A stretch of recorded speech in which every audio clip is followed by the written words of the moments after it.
Magandang araw guys. Update tayo doon sa yung sa portrait na dinodrawing nila yung sa player ng Argentina. So guys, ito nga pala yung pinakita ko na sa inyo yung portrait ni Messi.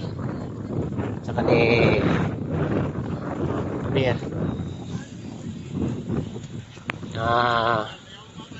update ko kayo guys doon sa isa.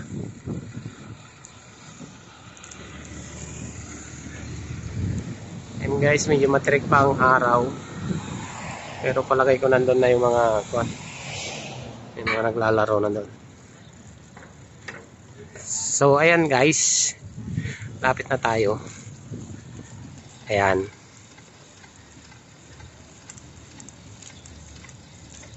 Ayan guys.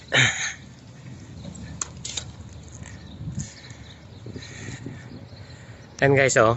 Lapit nang matapos. Ayan si Messi yung yung huli na ipipinta. Yan yung goalkeeper, si Di Maria. Tapos ito guys, hindi ko alam kung sino to. Pa-comment down below. Tsaka sigurado yan si Messi ang huli. Okay. Tingnan nyo guys, ang galing nung yung nagpipinta. Kuhang-kuha niya yung mga mukha ng mga player.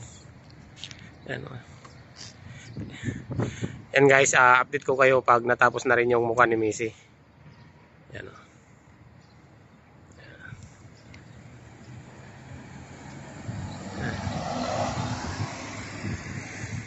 Yan guys, pinipinta dito sa dingding na yan kasi ang pangalan nitong camp na to, Argentine Neighborhood.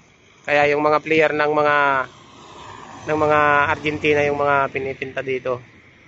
Tsaka sila pala yung mga defending champion sa FIFA World Cup. Sila yung nag-champion dito.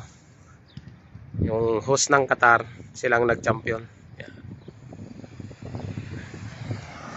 Kaya guys, doon sa kabila yun yung yun naman yung ino-honor si Messi ng Amir.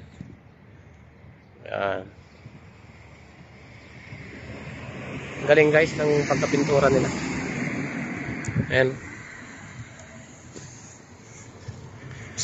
Ba talaga pag ang Lord ang nagbigay ng talento, kailangan mo lang talagang explore yung talento mo. Yan. Atin guys, talento natin iba naman, ibang larangan naman. Yan o.